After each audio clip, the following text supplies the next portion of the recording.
Chapter 1. The Philosophy. Section 4. Property.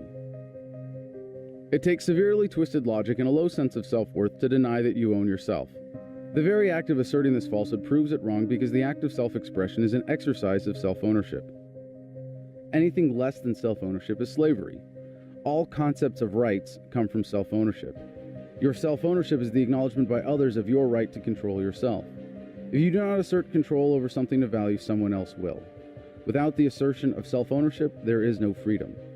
Self-ownership means you have freedom of speech, because you own your voice and can say what you want. If someone beats, steals from, or imprisons you for your speech, they are not violating your right to free speech as much as they are violating your self-ownership because they didn't like what you said. Self-ownership means you have the right to remain silent because to force someone to speak is an attempt to control their property by threatening them.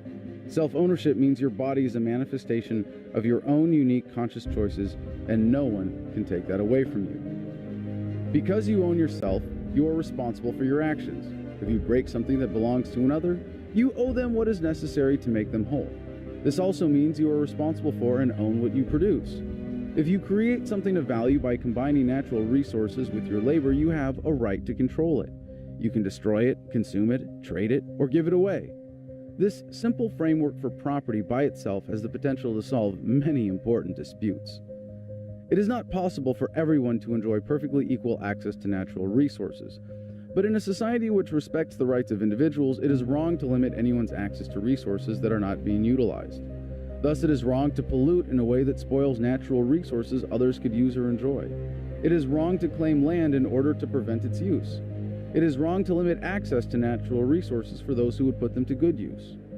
Just as you have a right to defend yourself and decide how to do it, you have a right to assign relative value to your property and decide how to defend it. Under the current paradigm of statism, many governments take away these choices. Whether you like it or not, part of your income will fund a system that is based on injustice and a corrupt sense of property.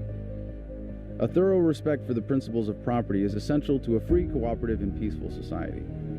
Most conflicts center around property disputes. Disputes are sometimes based on confusion or sincere disagreement, but more often they are based on false claims to property. Such false claims are central to governments, which often assert that they, or the collectives they represent, own your income or your body. Governments also serve to enforce all types of false property constructs to serve the interests of the super rich.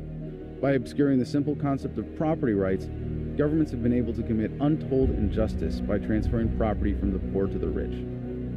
Justice requires a solid foundation in property rights.